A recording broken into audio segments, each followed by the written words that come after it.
তারা গাড়ি চালাইতেছে না, গাড়ি চালালে তো আমরা যাবো, আমরা যাওয়ার জন্যই আইছি।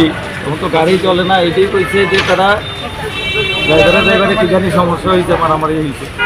কালকে প্রাইভেট ড্রাইভারে বাস ড্রাইভারের মার যাই হোক, ড্রাইভার প্রাইভেট ড্রাইভার আর গাড়ি ড্রাইভার আমরা তো ড্রাইভার হিসাবে দেখি, কিন্তু আমরা যখন আইসি আয়ের এখন গাড়ি নেই, আমরা অপেক্ষা করতে পারি তার মধ্যে কোনো সুরাহা হয় কিনা বা আমরা আইসি এখানে 10 মিনিট আগে 15 মিনিট আগে আমরা তেলিয়ামোড়া যাবো, তেলিয়ামোড়া যাবো। এখানে এখন যাইতো না, তারা এখনো ঠিক সিদ্ধান্ত নিতে পারতেছে না।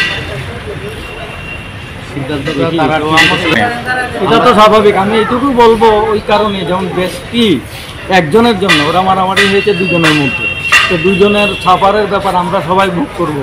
হ্যাঁ, এটা কিন্তু আমার কাছে নিজেদের মধ্যে ওরা যদি সমস্যার সমাধান করে নেয় তাহলে অন্যরা বেঁচে, কিন্তু বিভিন্ন প্রয়োজনে। যেমন আমি যাব বিশেষ একটা অনুষ্ঠানে, আমার স্টেট লেভেলের একটা প্রোগ্রাম আছে আজকে তেলিয়ামোড়া, তো আমি এখন যেতে পারছি না, আজকে তো আমি চাইবো এটা যদি সমস্যার সমাধান খুব দ্রুত হয়ে যায়, হ্যাঁ, তাহলে আমাদের পাবলিকের জন্য ভালো হবে।